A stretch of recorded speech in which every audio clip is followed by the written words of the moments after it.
dia, boa tarde, boa noite, queridos ouvintes. Sejam muito bem-vindos a mais um Bate-Papo à Luz do Candeeiro, o seu podcast semanal sobre educação, ciência e tecnologia. Eu sou Franciola Araújo e neste episódio sentam-se à mesa comigo Caroline Silva, Ingrid Moreira. E hoje nós vamos falar sobre um tema muito interessante. Na companhia da pesquisadora Kerly Jardim. Seja muito bem-vinda e muito obrigado por aceitar o nosso convite, Kerly. Isso, obrigada. Eu que agradeço o convite de vocês. Estou me sentindo muito importante aqui. E já vocês vão descobrir por que é que esse episódio tem esse título, Kerly a Aventureira. Solta a vinheta, Francioli.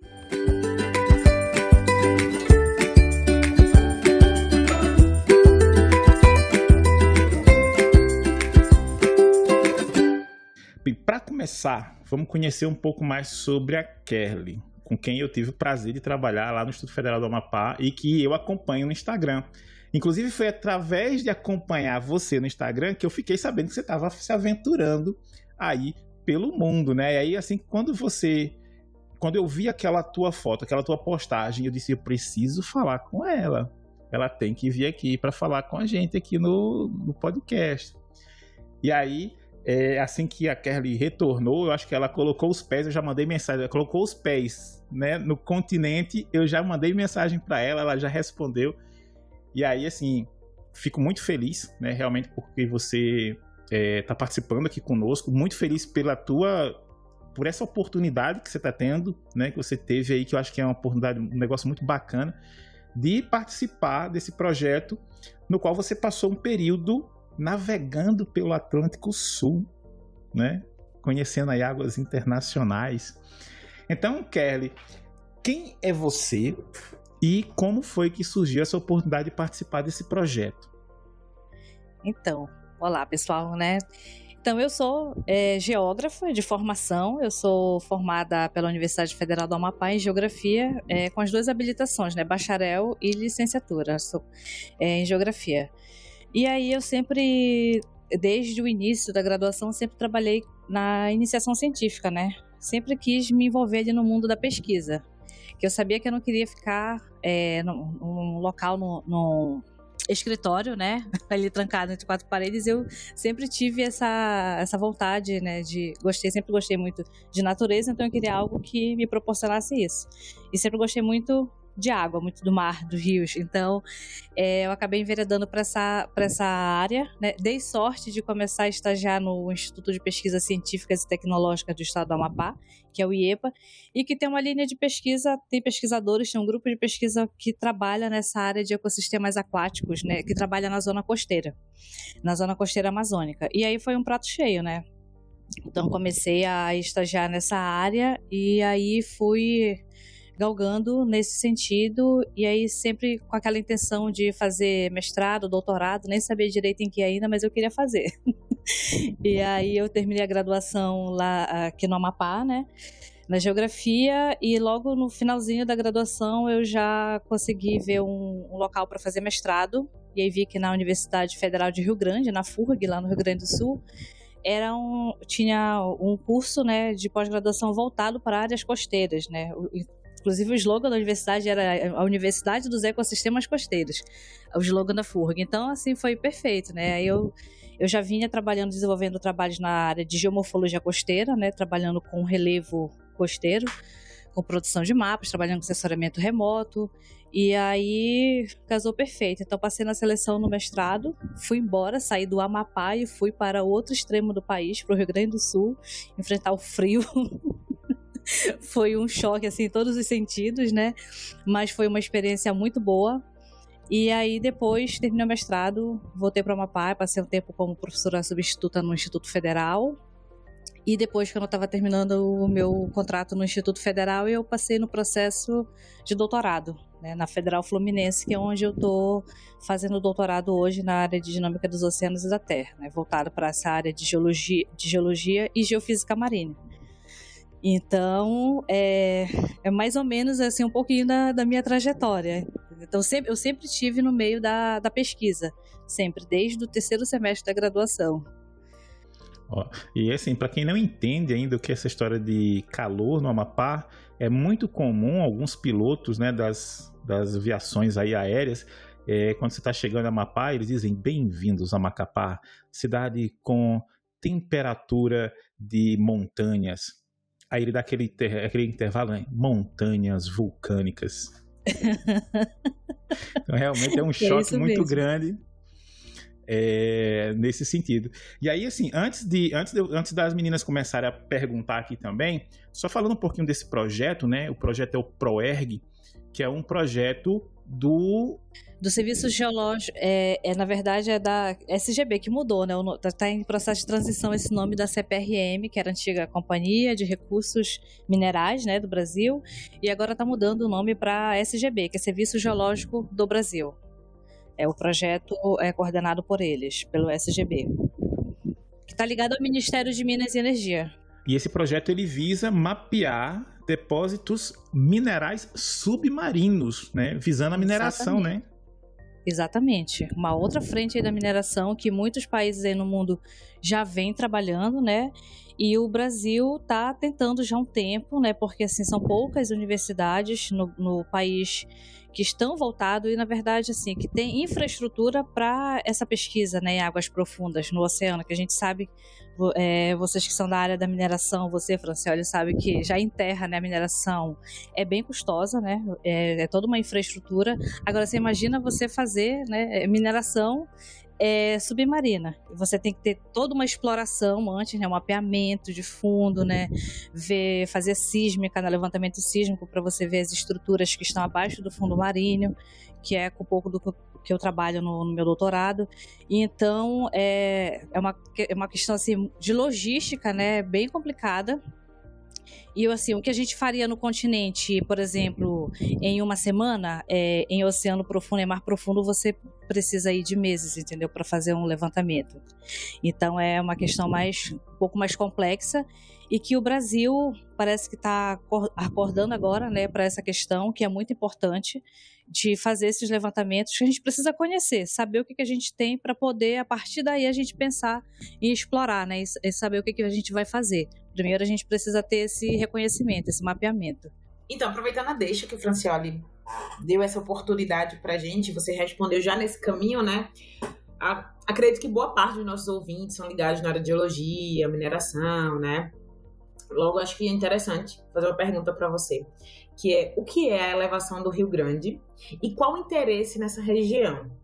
Gente, confesso que eu nem sabia, tá? É normal, a maioria dos brasileiros não sabe mesmo, é uma questão assim bem restrita mesmo, né? Mas vamos lá, né? Só respondendo, começando, né? O que é a elevação de Rio Grande em si? Na verdade, ele é um planalto submarino, tá? As mesmas formas de relevo que a gente tem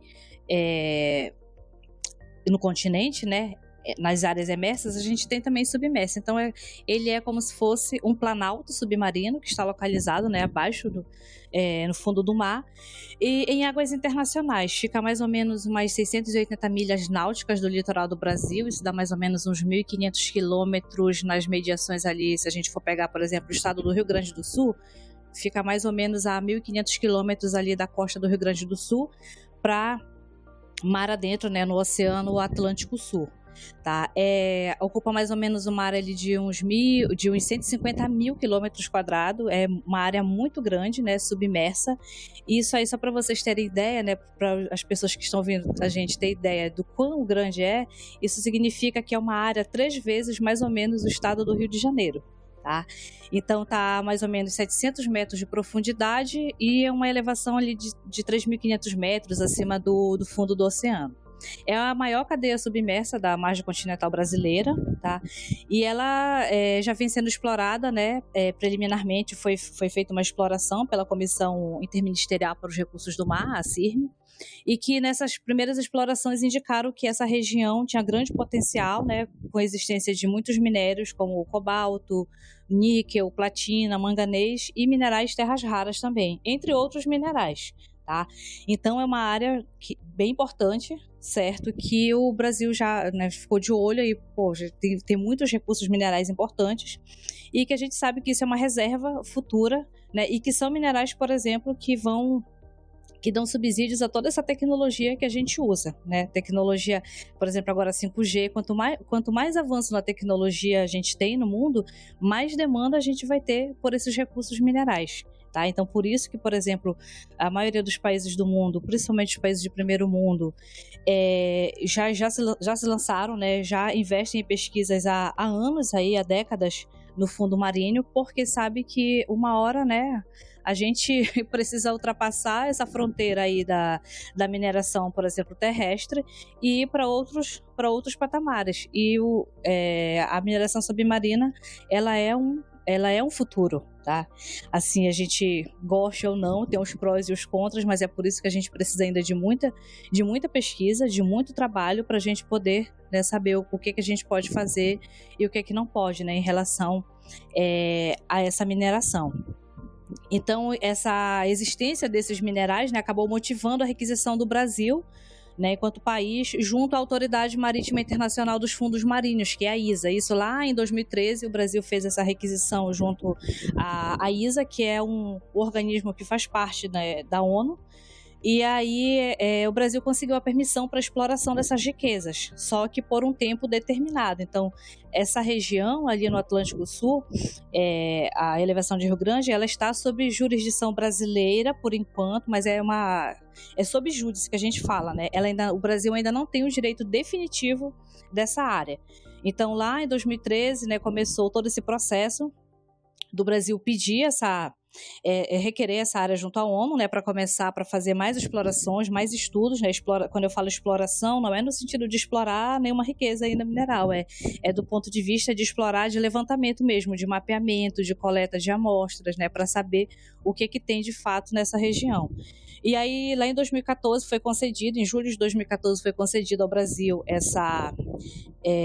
esse direito de exploração, né, de pesquisa, e aí o país, então, a partir de então, tem 15 anos, que termina 2028, se eu não estou enganada, né, se a minha matemática não está me enganando, o direito que o Brasil tem, né, dessa outorga aí para mineração. Então, no final desse período, ele precisa apresentar uma proposta, né, de outorga para a mineração nessa região. Então, para ele fazer essa proposta, a gente precisa ter todo um conhecimento dessa área. Qual é o conhecimento que a gente precisa? Mapeamento, primeiro fazer o mapeamento batimétrico, né? Saber toda a morfologia, né? Toda a geomorfologia ali do fundo submarino, fazer o levantamento sísmico, que é ver o que tem abaixo do fundo marinho, né? As estruturas estratigráficas ali, como é que elas estão se comportando. Ver se tem escape de gás, se é uma área que tem prospecção, né, que pode ser uma potencial área para prospecção de hidrocarbonetos também, tudo isso. E coletas de amostras para verificar, né, para fazer todas essas validações, porque uma coisa é o que a gente vê ali na tela do computador, no levantamento, no mapeamento. Então, a gente que é da área de geociências, né, a gente fala que a gente infere um monte de coisa, né, pode ser um monte de coisa, depende do intérprete, né, de quem está analisando os dados. Mas aí você precisa ter a amostra, que é para você aferir aquilo ali que a gente está vendo. Isso aí é um dos nossos grandes gargalos também, porque, por exemplo, para você fazer uma perfuração do fundo oceânico é muito caro, tá? Você precisa pelo menos mais ou menos de uns 60 milhões de reais, tá? Mais ou menos aí jogando por cima para uma perfuração. Então, assim, o que no continente seria uma coisa bem mais trivial, bem mais fácil, no fundo oceânico, em águas profundas, imagina só, gente, com mais ou menos 4.000 metros de lâmina d'água, e você precisa parar o navio precisa ter toda uma infraestrutura, né? Precisa ser um super navio, ele precisa ficar parado ali naquele ponto, tá? Porque o navio não pode ficar rotacionando, tem que estar ali naquela latilonga exata, para você fazer a perfuração. Então, a gente tem que descer o equipamento a mais de 3.500, 4.000 metros de profundidade para tentar coletar essa amostra. E aí, às vezes, você não consegue. Você tenta uma, duas, foi o que aconteceu nessa comissão agora que eu estava. A gente tentou e nem era uma perfuração profunda, era uma perfuração superficial. Acho que mais ou menos não chegava a 1 metro de espessura, né? Então a gente precisou, por exemplo, no primeiro ponto que a gente chegou, a gente tentou 3 vezes e não veio nada na draga, não veio nada. Então a gente teve que, né, abortar o plano, né, mudar a missão, ir para outra linha, para outro ponto, para a gente tentar de novo. Então, assim, essa brincadeira toda aí levou mais ou menos umas 6 horas de duração. A gente, por exemplo, começou a tentar fazer essa coleta, eram umas 3 horas da manhã e a gente amanheceu o dia e nada de conseguir a coleta. Então, para a gente não perder tanto tempo, e a gente teve que partir para outro ponto. Então, assim, é tudo muito no mar, é tudo muito mais difícil de se conseguir. Então, por isso que acaba levando um tempo maior. Tem navios de pesquisas que passam de meses, de 3 a 6 meses numa região para fazer todo um recobrimento, tanto batimétrico, quanto sísmico, quanto amostragem. Tá? Esse agora a gente passou 25 dias na região e ainda não foi suficiente para a gente recobrir tudo que precisava recobrir. No entanto, a gente conseguiu recobrir uma área muito grande, de mais ou menos o mesmo tamanho do estado da Bahia, só para vocês terem noção, em 25 dias de levantamento, quanta coisa que a gente conseguiu.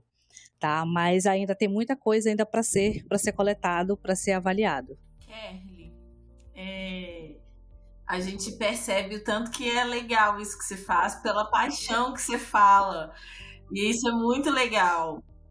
Eu tenho várias perguntas, mas eu queria voltar um pouquinho sobre o que você falou. Você falou sobre a importância, né, disso para o Brasil, e você citou algumas coisas, e você também disse na sua fala sobre o Brasil, no final dessa concessão, ter que entregar, acho que um relatório, né, vamos assim dizer, do que se pode fazer, do que tem, do que não tem. E aí a minha pergunta é: quais são as contribuições que esse projeto ele pode trazer para o Brasil? O que vocês estão esperando?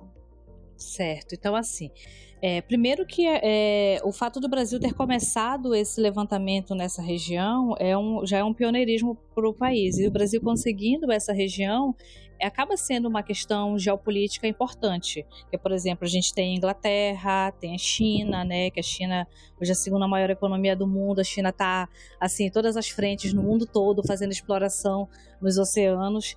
Por quê? Porque se ela quer continuar nesse patamar, nesse desenvolvimento ou nesse crescimento econômico que ela está, ela precisa, né, descobrir novas fontes de recursos minerais, por exemplo. Tá? Então, o Brasil essa área acaba sendo uma área muito importante do ponto de vista geopolítico, estratégico para o país. Quem sabe, né, no futuro, isso possa vir dar uma autossuficiência para o Brasil em várias frentes aí, né? Por exemplo, se a gente tem os recursos minerais necessários para o desenvolvimento de uma série de tecnologias, e a gente tem capital humano também suficiente aqui no Brasil, só falta mais investimento, né? Principalmente em pesquisa. A gente sabe que esse é o nosso grande gargalo. Então, se o Brasil ele quer continuar, se ele quer crescer e se desenvolver, ele precisa investir nessa área, tá? De formar pessoal nessa área, né? E de investir, porque é uma coisa que vai dar um retorno econômico para o país, vai gerar empregos, né? E todo mundo ganha com isso. Tá? Então, acaba sendo uma área, do ponto de vista geopolítico, muito estratégico para o Brasil. E tem outros países, por exemplo, a área está sob júdice, né, sob jurisdição do Brasil temporariamente. Mas o Brasil ainda tem que brigar lá junto à ISA, né, que é a Comunidade Internacional Marítima lá da ONU, tem que brigar com outros países, porque se outro país requerer a área também, tá, eles vão ter... o Brasil vai ter que ficar ali, né, nessa... E aí, como é que a gente vai fazer? Será que a gente vai entregar essa área de uma beijada? Que acaba sendo uma preocupação dos pesquisadores, porque a gente acaba tendo um apreço, né? Porque você vai lá, começa toda uma pesquisa e, de repente, aí vem outro país e tenta requerer a área para estudo e para pesquisa, né? E depois para exploração. Então, dependendo do país, dependendo do quão... como é que eu posso dizer, de toda a tecnologia, de toda a infraestrutura que ele tiver, né, a gente sabe que tem muitos países de primeiro mundo que são muito mais, e que estão muito mais à frente nessa área de pesquisa do que a gente, que tem muito mais recursos para isso. No entanto, né, o Brasil foi quem começou todo esse trabalho, todo esse levantamento.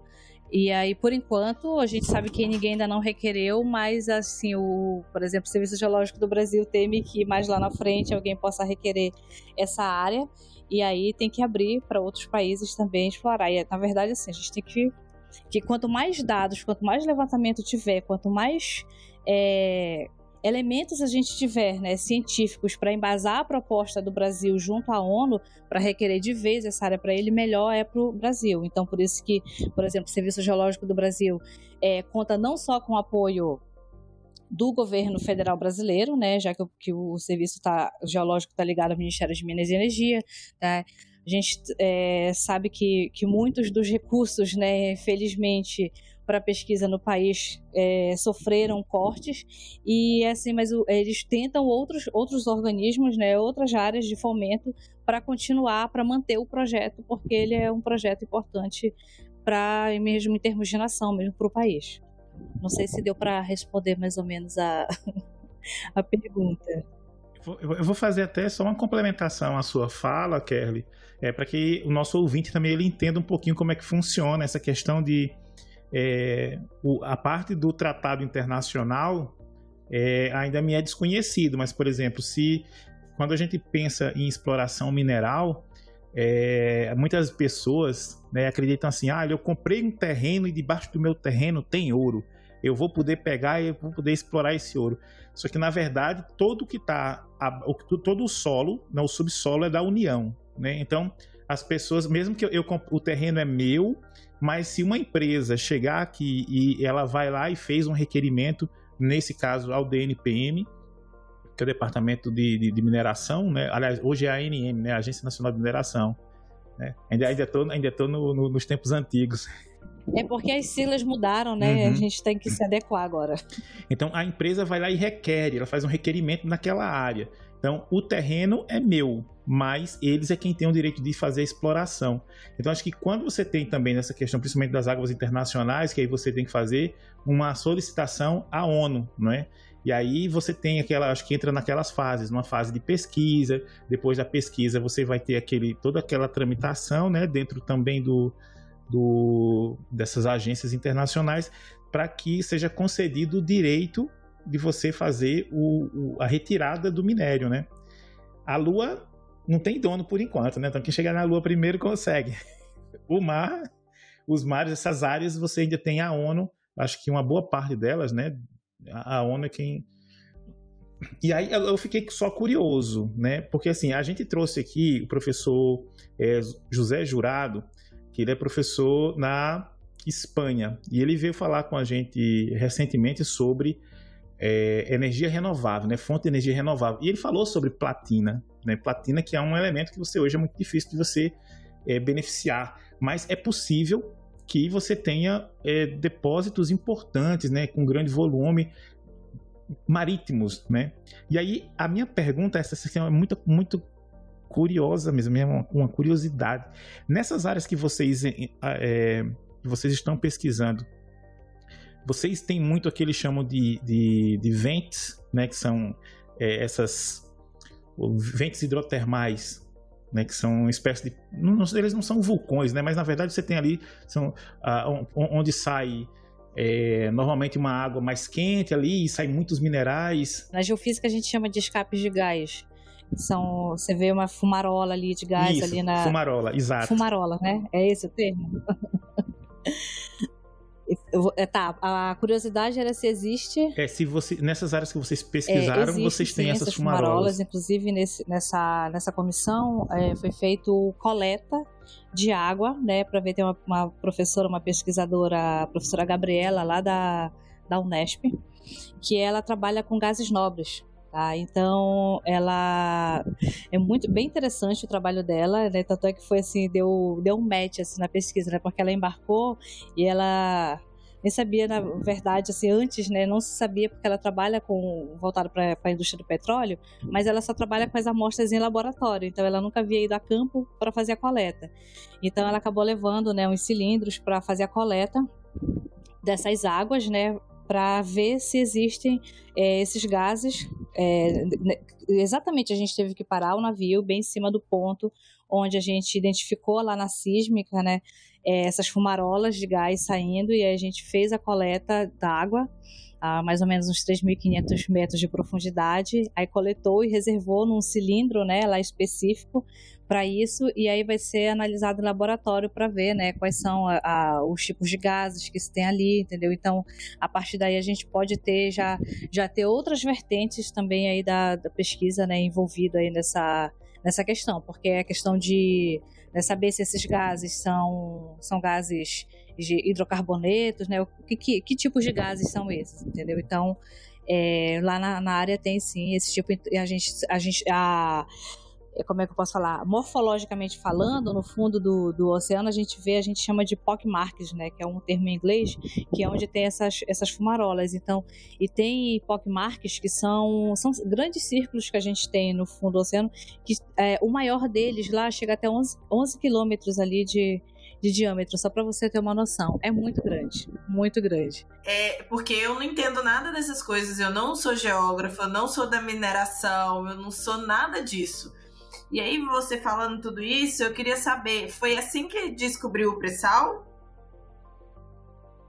Eu acho que é a coisa mais próxima que a população que não é dessa área tem sobre essa pesquisa de baixo do mar. Sim, exatamente. Para você descobrir todas as descobertas de campo de petróleo, né, no Brasil, em mar profundo, foi assim. Foi com esse tipo de levantamento igual que a gente está fazendo lá.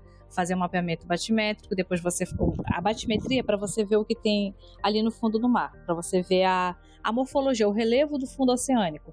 E depois você vai para a sísmica, uma sísmica rasa, que a gente chama, que vai a mais ou menos até uns 30, 40 metros de profundidade abaixo do fundo oceânico. Tá? Então a gente vê ali, você tem um equipamento que emite os pulsos ali eletromagnéticos, e você vai ver o que tem ali abaixo dessas estruturas do fundo oceânico. E no caso do petróleo, você tem uma sísmica que a gente chama de sísmica profunda, que ela vai até milhares de metros, né, quilômetros abaixo do fundo marinho, para você poder, foi assim que mais ou menos ali a descoberta do pré-sal, que é para você ver onde foi encontrada ali a camada de sal, né? Que aí, como tem uma impedância muito grande, impedância acústica, a onda não penetra mais ali, e foi ali que descobriram essa camada de pré-sal. Eu tô falando assim bem a grosso modo, tá, pessoal? Eu também não sou da área do petróleo. Ainda mais a grosso modo, né? Essa sísmica, ela seria basicamente... É isso que eu já ia perguntar agora. Ela é basicamente um ultrassom, né?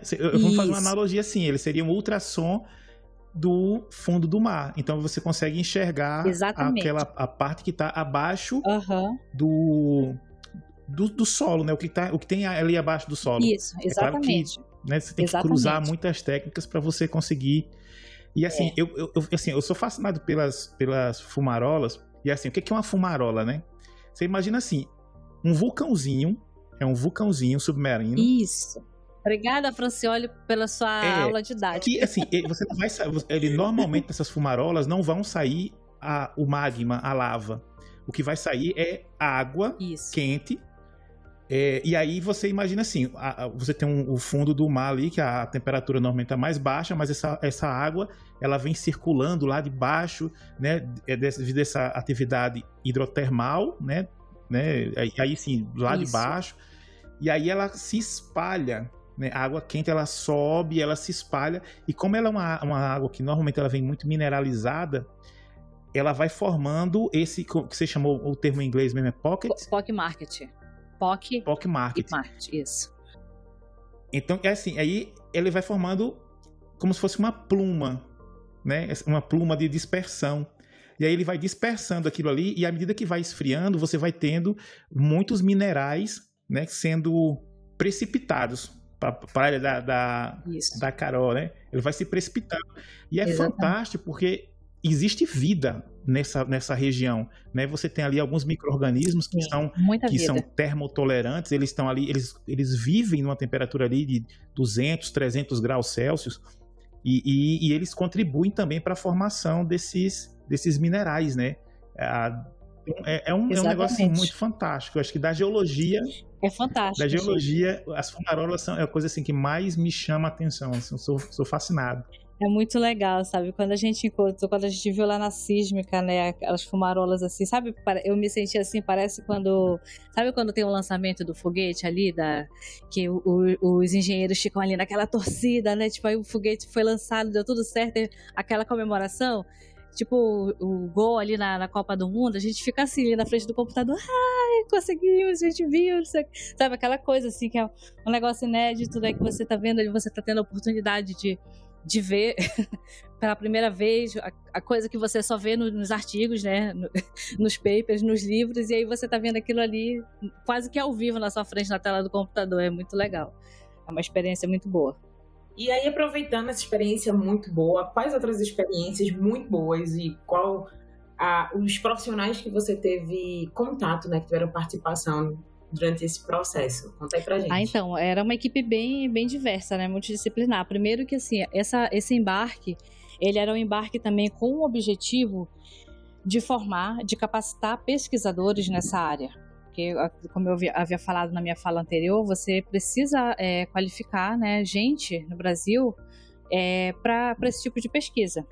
Então, um dos objetivos eram esse. Então, tinha pesquisadores do Brasil, de todas as regiões. Foi um dos trabalhos, assim, dos embarques que, pela primeira vez, eu vi pessoas representadas de todas as regiões do Brasil, tinha lá. E você tinha um dos objetivos também, como o Brasil tem esse compromisso aí com a ISA, né, que é a Comunidade Internacional Marítima e dos Fundos Marinhos, eles tinham que treinar pesquisadores de outros locais do mundo. Tá? E aí tinham o pesquisador do Zimbábue, do Serviço Geológico do Zimbábue, lá no continente africano. Só para vocês terem uma noção, o Zimbábue é um país que ele não tem contato nenhum, não tem fronteira marítima. Ele é um país totalmente, né, terrestre, não tem fronteira marítima, mas uma das preocupações da ONU, por exemplo, da ISA junto com a ONU, é porque assim, os mares eles têm que ser um bem comum para todos, entendeu? Então, por exemplo, se a gente vai ter uma exploração ali de algum recurso mineral em mar profundo, você precisa também beneficiar esses outros países, que mesmo que eles não tenham fronteira marítima. Então, por exemplo, o Clemens, que era um pesquisador lá do Serviço Geológico do Zimbábue, participou com a gente. Tinha umas 3 pesquisadores do Serviço Geológico da Colômbia e mais 3 pesquisadores do Serviço Geológico do México, que estavam em treinamento junto com a gente. Então, para eles também foi uma experiência muito boa, foi uma oportunidade única também, né? Eles ainda não tinham participado de um treinamento desse tipo. Então, eram pesquisadores de vários locais do mundo, né, e de várias formações, geólogos, geofísicos, geógrafa, oceanógrafos e os próprios oficiais da Marinha do Brasil, né, porque nós estávamos a bordo de um navio de pesquisa da Marinha do Brasil, que é o navio hidrooceanográfico Vital de Oliveira. É um dos melhores navios que o Brasil tem em termos de pesquisa hidrooceanográfica. É um navio super equipado, muito bom. E os oficiais da Marinha, eles são profissionais, são formados em hidrografia.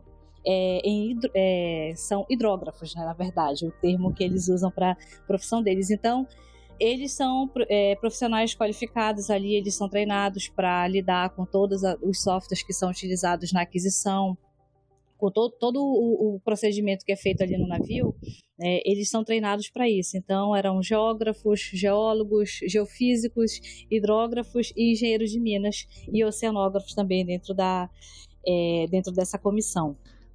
E a formação de hidrógrafo, ela é exclusiva da Marinha, né? Ela é exclusiva da Marinha, exatamente, exclusiva da Marinha do Brasil. É como se fosse uma graduação nossa, só que é só voltado para a formação deles dentro da Força Armada. Kerly, mas eu fiquei super curiosa, que você falou que ficou 25 dias, não foi? Aham. A bordo. Eu não sei se você já fez cruzeiros anteriormente, se você é uma senhora do mar, mas como é que foi essa experiência e os desafios de ficar embarcada nesse tempo, nessa jornada, trabalhando com pessoas muito diferentes, que às vezes, né, tipo, eu imagino que as pesquisadoras do México, pesquisador do Zimbábue, você não tinha talvez contato antes. Então, assim, como é que é? Qual que é o desafio desse projeto grandioso, que a gente está vendo quanto que ele é enorme, e a gente tem né, desconhecimento, mas nem tudo são flores, né? Então conta pra gente a parte dos espinhos dessa roça. Os bastidores, né? Você quer saber dos bastidores. Então, assim, na verdade, eu já havia feito outros embarques, mas não no navio dessa envergadura, né? Como o Vital de Oliveira. No mês de julho, eu também passei quase o mês todo embarcado na costa do Nordeste, Mar Profundo na costa do Nordeste, por outro projeto, que foi o que gerou o convite para esse depois a gente fala mais sobre isso. Mas, assim, aqui na Amazônia, a gente já... assim, sempre como eu trabalho na área costeira, então a gente sempre faz trabalho embarcado, mas o máximo assim que eu tinha passado full time, assim, direto embarcado, tinha sido 20 dias, da foz do Rio Amazonas até Santarém, navegando direto, fazendo coleta, tinham sido 20 dias. Mas assim, com pessoas tão diferentes, né, é um desafio bem grande, né? Você conviver com pessoas totalmente diferentes, uma hora a gente está falando português, outra hora inglês, aí do nada um espanhol, porque são várias nacionalidades, né, e a gente precisava se entender de alguma forma. Assim, particularmente, né, pessoalmente, eu não tenho muitos problemas com essa convivência, né, de viver com várias pessoas diferentes. Lógico que assim, no dia a dia, às vezes, acaba ficando, por ser muitos dias embarcado, a viagem acaba ficando meio entediante, embora a gente tenha muita coisa para fazer, porque a gente tinha todo uma demanda de trabalho dentro do navio, né? Tipo assim, a gente só não chega lá no navio e fica lá, né, olhando para o mar o tempo todo, não. A gente tem todo um rodízio de trabalho. A gente, inclusive, tirava plantão junto com os oficiais, né? Junto com os militares também da Marinha, lá no laboratório, e quando a gente não estava tirando serviço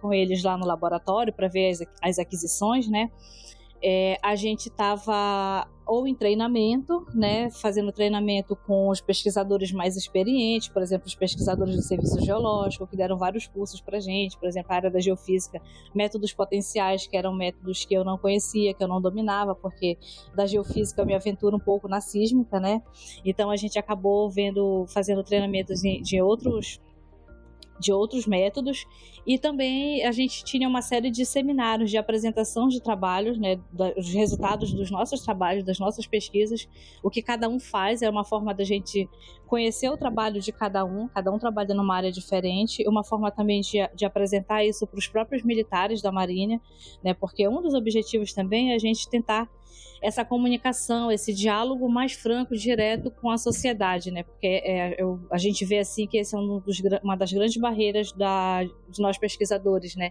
Da gente conseguir passar, inclusive agora eu acabei de agradecer ao Francioli por tentar deixar a coisa mais didática possível, porque a gente acaba falando muito essa linguagem técnica o tempo todo, tá ali, a gente está envolvido num grupo, né? Nosso métier, e a gente acaba não... às vezes esquecendo, né, que a gente tem outras pessoas, a gente tem toda uma sociedade que a gente precisa dar esse feedback, falar do que a gente está fazendo, mostrar, e para isso, como diz a minha orientadora, a gente precisa falar com linguagens de mortais, né, fazer com que as pessoas consigam entender a gente. Então, um dos objetivos lá também de apresentação dos seminários, dos trabalhos, era de mostrar, tentar, numa linguagem mais acessível possível, né, fazer com que eles também, assim como eles queriam mostrar a importância, os militares, né, mostrar a importância do trabalho deles pra gente, a gente também queria mostrar a importância do nosso trabalho para eles, e para isso a gente precisava falar numa linguagem que todo mundo se entendesse. E questão relacionada à convivência, teve muita gente que sofreu um pouco, principalmente que nunca tinha feito um embarque, né, grande, assim, de tanto tempo embarcado. Eu, por exemplo, em julho, quando eu embarquei, a gente fazia pernadas, né, que eles chamam, né, pessoal da Marinha. A gente, por exemplo, embarcava em uma cidade, passava 15, 17 dias no mar, voltava, passava 3 dias aportado em uma outra cidade, aí depois voltava de novo. Então tinha essa interação com o continente que fazia com que a viagem ficasse mais light, dava para dar uma recarregada. Só que nessa uma não teve. Por quê? Porque a gente estava a mais de 1.600 quilômetros longe da costa, entendeu? Então, por exemplo, se algo acontecer, não tem nem helicóptero para chegar lá, com autonomia para chegar até lá, para resgatar você. Por exemplo, a Marinha tem que acionar um outro navio de pesquisa lá na Diretoria de Hidrografia e Navegação, lá no Rio de Janeiro. Esse navio vai até lá, então, ou seja, é um gasto muito grande, então, isso é para você ter noção. Então, é tudo... eles tentam prezar ao máximo pela nossa segurança para não dar nenhum problema, porque caso a gente tenha algum problema em alto mar, essas são as condições, entendeu? Que a gente está, por exemplo, se você eu preciso saber a notícia de casa. A nossa internet era bem precária, não era o tempo todo que pegava, e quando pegava era e-mail. Eu, por exemplo, nesses dias todos, eu conseguia acessar meu e-mail 2 vezes só. Tinha um telefone, que também não era sempre que funcionava, né? Então, por exemplo, eu não consegui ligar para casa, porque um dia lá não funcionava. Então, tem todas essas questões, entendeu? Que isso acaba testando muito o seu psicológico também, e para saber se realmente é aquilo ali que você quer da vida, que você quer fazer, que você quer trabalhar, porque os desafios são muito grandes, né? Principalmente essa questão de convivência, de várias culturas diferentes, né? E não é só porque são pessoas de outros países, a gente, mesmo dentro do Brasil, o Brasil é gigante, então, gente do norte, do nordeste, do sul, do sudeste, centro-oeste, então é tudo muito diferente, entendeu? É uma experiência muito, muito única, assim, mas vale super a pena. Logo quando a Ingrid foi falar, eu pensei, olha, mas o pessoal do Amapá, ali da região amazônica, né, já tem um pé na água, né? Embora seja bem diferente, né? Você tá trabalhando ali num rio e você trabalhar em alto mar, né? Uhum. E ainda tem assim, a Kerly é mãe, né? Sou. Aí você imagina você ficar aí esse tempo todo também. E como é que foi? Não, peraí, calma, Francine. Tu solta uma bomba dessa e depois quer que a gente fique calada. Não. Como é que foi aí? Kerly, fala pra gente. Como foi esse outro lado que aí também ninguém falou, ninguém falou pra gente. Mulher, nem te conto. Então, um dos dias que eu tentei usar eu tava aguardando, né? Porque a ligação é tipo ligação internacional, custa caro pra caramba, né? Pra você ligar lá do navio pra, né? Principalmente pra celular, que hoje em dia ninguém tem telefone fixo em casa, a gente liga pro celular, né? Então, no dia 21 de novembro foi aniversário da minha filha, ela fez 9 anos, e eu não pude estar com ela, foi o primeiro aniversário que eu passei longe dela, então, esse pra mim, pessoalmente, foi o maior desafio, porque imagina só, você longe, né, de casa, a muitos quilômetros longe de casa, e no aniversário de uma pessoa mais importante da sua vida. Então, foi bem difícil. Então, eu estava aguardando a ligação para esse dia, né, para o dia 21 de novembro, para falar com ela. Só que, infelizmente, não consegui falar. E aí, né, foi um e-mail que depois de uns 3 dias chegou, né, meu esposo conseguiu responder o e-mail. Mas ela entende a mãe aventureira que ela tem, tadinha. E aí, esse foi o principal, assim, foi a parte mais complicada para mim, um pouco mais tensa, digamos assim, mas deu para tirar de letra também. Mas é isso, né? Faz parte também faz parte da vida de mãe pesquisadora. Gente, o que ela tem é orgulho, ela vai dizer pra todo mundo, minha mãe viajando, trabalhando, ela é uma pesquisadora. Ela pega o Atlas, né, o mapa mundi, ela fica lá com o dedinho lá, aqui que você tava, né? Aqui no Oceano Atlântico Sul, é isso mesmo, era aí. Você não pegou nenhuma tempestade, não? No finalzinho a gente pegou, né? A gente pegou ainda umas rebarbas de frente fria, até que assim, a viagem, o mar praticamente foi flat, né? O tempo todo, mas nos 4 últimos dias, né? Teve ainda umas tempestades, ondas de até 4 metros, né? Os 2 últimos dias ninguém conseguiu dormir direito, mas foi tenso. Ainda bem que foi no final, porque se fosse durante o trabalho, isso também acaba, essa questão do mar revolto também é uma outra questão, né, que é colocar. Isso também acaba atrapalhando também o levantamento, porque dependendo das condições de mar, se estiver balançando muito o navio, não tem como você adquirir o dado, entendeu? Então você tem que parar e esperar o mar ficar mais tranquilo para você voltar ao levantamento, porque não adianta, você vai navegar, o dado vai ficar muito ruim, não vai dar para fazer nada, então não tem condições. Gente, não é mole não, hein? Ser pesquisador, difícil. Trabalhar no mar não é mole não. Pois é, dificílimo. Imagina, gente. Tô aqui só pensando. Ficar 21 dias, 25 dias sem conversar com ninguém que eu quero da minha casa. Olha, eu acho que eu ia dar uma tremedeira. Sério, mas quando a gente costuma, né? Olha, eu já tentei me livrar do WhatsApp, principalmente durante a pandemia, umas 2 vezes. Só que virou uma ferramenta de trabalho o WhatsApp. E é uma praga, né? Então, nossa, eu tava feliz da vida por não ter o WhatsApp, por não ter nada disso, entendeu? De estar assim. Foi um tempo também para pensar mais na tese, na pesquisa, de conseguir ter mais tempo para ler também, né? O que precisava ler, para escrever. Então, acaba se sendo um momento de desintoxicação também, de toda essa coisa ruim, política, tudo que tá acontecendo aqui fora, você fica bem alienado lá dentro. só na pesquisa. Agora, Kerli, eu acho que a gente já bateu aqui uma questão aí, né, que foi assim, como foi essa experiência também para você enquanto mulher, né? Mas acho que você já falou aí um pouquinho sobre, né, a questão da maternidade, né, desse estar longe.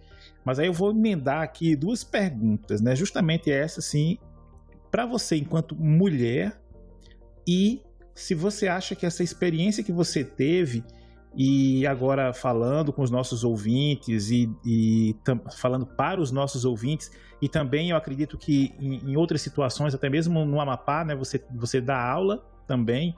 Então, esse teu exemplo, você acha que aliás, essa sua experiência, você acha que serve de exemplo para que outras mulheres elas busquem também aventurar-se dessa forma? Olha, eu acredito que sim, porque a gente é tão pouquinha, né? A gente é tão limitada nesse, por exemplo, a gente está ali numa tripulação num navio com quase 200 pessoas. 100 e pouco dessas pessoas eram militares, né? E aí desses militares todos, a gente tinha 3 mulheres só militares. Era uma oficial, uma meteorologista, eram 2 sargentos da Marinha e uma oficial, né, dentista. E isso fazendo parte da tripulação. Aí entre os pesquisadores, nós éramos praticamente metade mulher. Só que do navio todo, de toda essa tripulação de quase 200 pessoas, nós éramos apenas 12 mulheres, contando com as pesquisadoras e as militares. Então, assim, a gente ainda precisa de muito abrir esse espaço para que mais mulheres possam fazer isso, entendeu? Tanto é que essa é uma preocupação do Serviço Geológico do Brasil, que eu achei muito interessante, eles quererem que, por exemplo, pelo menos 50% dos pesquisadores fossem mulheres, tá? Porque isso oportuniza, né, as mulheres dentro dessa área na pesquisa, que é uma área muito masculina, predominantemente masculina. Primeiro que você está num navio militar, a gente tem que se adequar às regras militares, entendeu? A gente não pode usar qualquer tipo de roupa, e para a mulher isso é bem mais difícil. A gente passava boa parte do tempo com aquele macacão laranja, né, de bota. Quando não estava com esse macacão, a gente tem que estar de calça comprida, calça jeans, né, de camisa, entendeu? Então, assim, é um ambiente predominantemente masculino, né, infelizmente, né, e então, para a mulher, a gente, num primeiro momento, a gente se sente muito retraída, né? É difícil, no início é bem difícil o convívio, não vou negar que é difícil, mas depois a gente vai fazendo amizade com os próprios militares, a convivência diária, né, acaba quebrando um pouco esse gelo, mas ainda é bem complicado o ambiente para a mulher nesse ponto de vista. Mas assim, eu não em nenhum momento fiquei me menosprezando por ser mulher, né, e acredito que nenhuma das meninas também que estavam lá, das pesquisadoras, também fizeram isso, né, muito pelo contrário, a gente sempre se posicionou, né, sempre teve uma voz ativa dentro da comissão, e isso é bem legal, e eles todos super respeitadores também com a gente. E aí eu acredito que essa oportunidade é uma oportunidade que valoriza as mulheres na pesquisa e que abre, né, também um leque de possibilidades para que mulheres também encarem esse tipo de trabalho, né, que é muito importante, e a gente precisa, né, estar ali no meio também, fazer parte também dessa história, né, de tudo isso que tá acontecendo. Eu acho que é bem importante. Mulheres, por favor, né, vamos à luta, vamos para a pesquisa, vamos para o mar, aonde quer que seja, vamos lá, que a gente tem que estar conquistando, já conquistou muita coisa, né, e continua conquistando cada vez mais. Kerli, eu quero aproveitar essa sua resposta e emendar uma outra pergunta, complementar, porque você comentou que tem uma iniciativa, né, de que metade dos pesquisadores sejam mulheres, né, sejam pesquisadoras. E aí eu queria saber de você, enquanto uma mulher não branca, se você vê também esse incentivo de que também exista diversidade, não só entre mulheres e homens, mas sobre a população brasileira, uma diversidade que reflita essa população brasileira. Exatamente, com certeza houve todo esse cuidado, e principalmente, como eu falei, foi o primeiro trabalho, esse primeiro embarque que eu participei, que você tinha pessoas representadas de todas as regiões do Brasil, né? Aqui do norte tinha eu, né, aqui do Amapá. Tinha a professora Karina, que ela é geofísica da Federal do Acre, né, que também, inclusive, é paraense também. Assim, a gente tinha um leque de paraenses lá no, no navio que estão espalhados, é que eu sou paraense também, embora eu more no Amapá. Então a gente tinha gente de Brasília, do Rio Grande do Sul, então assim, tinham uma miscigenação, digamos assim, muito grande. Ainda precisa de mais? Com certeza precisa, mas a gente, né, eu considero que já seja um começo, tá? Essas questões, essa preocupação aí de ter representações dentro desse tipo de embarque, e não só e são representações que têm competência para estar, né, para estar assumindo ali também essas posições. Não, claro, eu tenho certeza que todo mundo que foi convidado foram pessoas, né, muito competentes. Mas a minha questão é que, para além da representação geográfica, né, de regiões, se tinha, dentro dessas 200 pessoas, quantas pessoas eram não brancas? Quantas pessoas dentro dos oficiais eram pessoas não brancas? Essa eu acho que é uma pergunta mais direta. Muito poucos, é a minoria, com certeza. Por exemplo, entre nós pesquisadores, eu acho que tínhamos mais 4, acho que 5 pessoas no máximo, assim, não brancas, digamos assim, né? E entre os militares também, pouquíssimos militares negros, principalmente na patente de oficiais, tá? O resto, a maioria, com certeza, eram pessoas brancas. Eu acho isso importante porque, assim, é uma realidade que a gente tem no Brasil e às vezes a gente coloca como uma questão interna, né? E a própria estrutura social faz parecer que é uma questão interna de não capacidade, sendo que na realidade é uma questão externa de não oportunidade. Então, tem muita gente que poderia, mas nem sabe que isso existe porque não tem nem a oportunidade de saber que existe tudo isso. E isso é muito ruim, né, para a própria pesquisa brasileira. Porque quantos talentos a gente não perde no Brasil inteiro, principalmente em estados que nem tem mar, né? Então, assim, aí fica ainda mais longe de... Tudo bem que você já atravessou o Brasil inteiro para depois chegar lá embaixo e ainda adentrar no mar. Mas essa realidade é uma realidade que a gente enfrenta, né? Enquanto esse lugar da pesquisa que às vezes não está perto da linguagem dos mortais. Exatamente, é isso mesmo.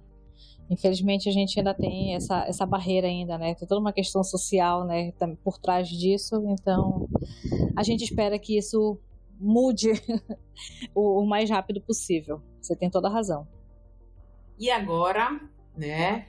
A gente já deu esse apanhado todo, você já falou da sua experiência, já falou de como foi bom e como houveram contratempos, saudade, experiência boa, convivência com várias línguas diferentes, pessoas de nacionalidades diferentes. E a gente aprendeu um pouquinho junto com você, tá? Espero que nossos ouvintes aí divulguem muito para que mais pessoas possam aprender também.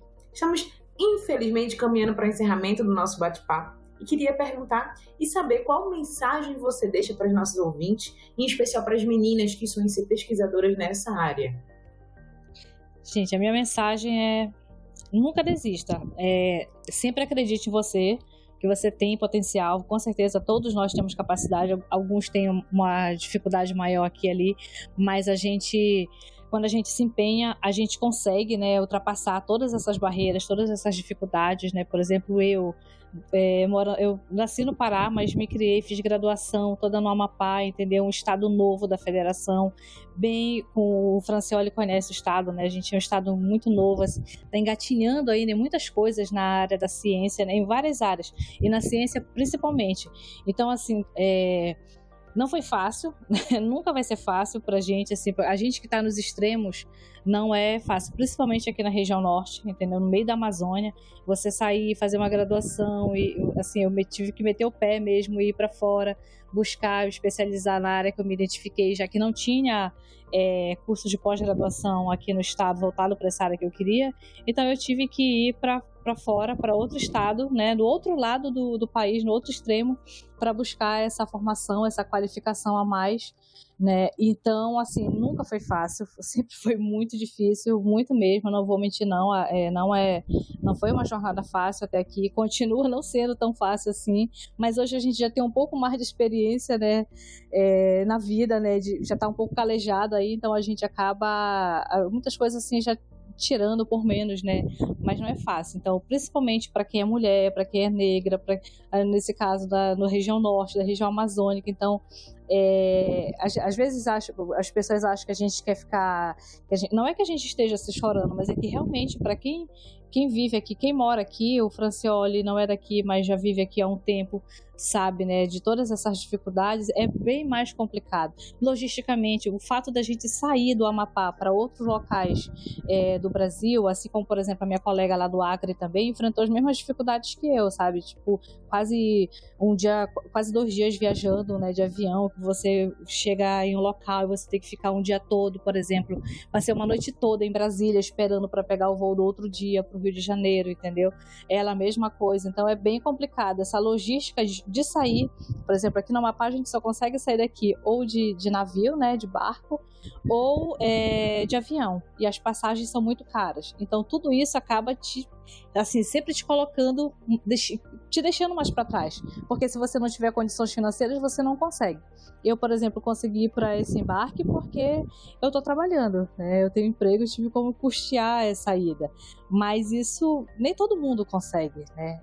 As universidades, nem todo mundo, nem todos os laboratórios, por exemplo, tem uma infraestrutura, um dinheiro ali reservado para esse tipo de trabalho, né? Para mandar os pesquisadores. Então é complicado, mas é desafiador, mas também quando você consegue, que você vai lá, que você faz, que você consegue, que você mostra sua capacidade, isso é muito reconfortante, isso é muito gratificante pra gente. Então o meu conselho é não desistam, principalmente meninas, não desistam, não fiquem, né, se menosprezando, vocês são muito capazes, então vão pra cima. Esse é o meu recado. E uma estrutura familiar também de suporte é muito importante, né? Exatamente, ter essa estrutura de suporte é muito importante também. E a gente sabe que também, infelizmente, nem todo mundo tem, né? Então, são várias coisas assim que a gente tem que driblar. Então, meninas também, ó. Só pelo fato de já então, ser meninas, mulher, né? não escolham um parceiro babaca, viu? Escolha alguém que lhe apoie. Boa. Porque se for para escolher um parceiro babaca, você nem escolhe, né? Nem vai. Continua sozinha. Muito obrigada, Kerly, em nome de toda a família do A Luz do Candeeiro. Estamos aqui para agradecer todo esse bálsamo de ideias, né, de aventuras que você proporcionou para a gente hoje. Foi um prazer imenso. E eu fico por aqui, meninos e meninas. Beijos. Tchau, tchau. Gente, muito obrigada, Carol. Eu que agradeço o convite, Francioli, o convite de vocês, né? O A Luz do Candeeiro, que já vem acompanhando desde lá do início, quando começou, o Francioli vinha divulgando, né? Me mandando os links, né? Muito, muito importante, a gente tem que continuar essa divulgação, mostrar o que a gente está fazendo, né? Nos mais variados cantos do país, né? Em termos de ciência. Então, muito obrigado por vocês terem, né, passado esse tempo aqui comigo me ouvindo. Eu acho que eu acabei falando muito. Mas muito obrigada pelo convite, pessoal. A gente adora quem fala muito, porque aí a gente também aprende muito. É isso aí. Entendeu? Essa é a realidade. Muito obrigada, viu? Nossa, eu aprendi demais, inclusive.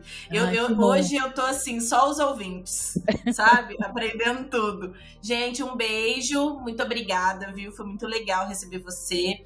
Quando você puder falar mais coisas sobre o seu projeto, você volta para contar mais pra gente. Quando você fizer uma nova viagem, você volta de novo e vai contar tudo pra gente, que a gente adora saber as novidades.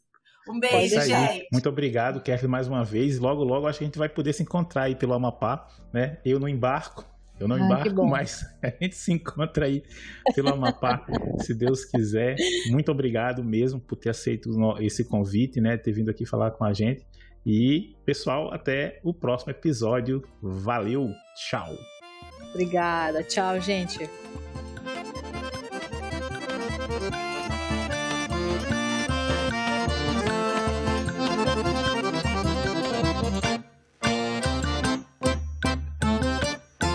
Chegou a hora do forró, varar o tempo, correr na frente do vento, fazer o povo dançar. Vamos dançar, shot, baião, rastapé, pra mostrar como é que é o forró potiguar. Chegou a hora do forró, varar o tempo, correr na frente do vento, fazer o povo dançar. Vamos dançar, shot, baião, rastapé, pra mostrar como é que é o forró potiguar. Uma festa como nunca se viu, o forró da nossa terra, do Nordeste do Brasil.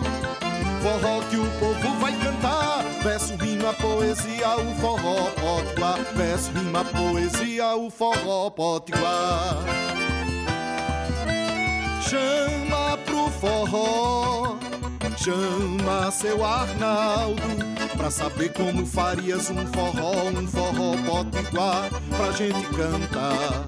Também chama Zé Hilton, seu Roberto e Dorchival, tocando acordeon resfolengado, um forrozinho arretado no São João de Natal. Tocando acordeon resfolengado, um forrozinho arretado no São João de Natal.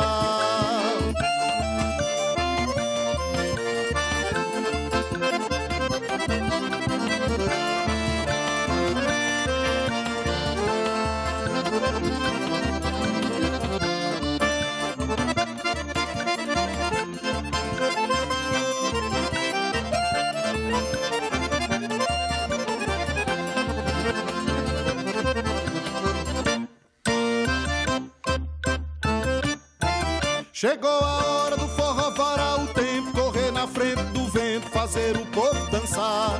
Vamos dançar, shot, baião, rastapé, pra mostrar como é que é o forró potiguar. Chegou a hora do forró, varar o tempo, correr na frente do vento, fazer o povo dançar. Vamos dançar, shot, baião, rastapé, pra mostrar como é que é o forró potiguar. Uma festa como nunca se viu, o forró da nossa terra, do Nordeste do Brasil. Forró que o povo vai cantar, verso, rima, poesia, o forró potiguar. Verso, rima, poesia, o forró potiguar. Chama pro forró, chama seu Arnaldo, pra saber como farias um forró potiguar, pra gente cantar. Também chama Zé Hilton, seu Roberto e Dorchival, tocando acordeon resfolengado, um forrozinho arretado no São João de Natal.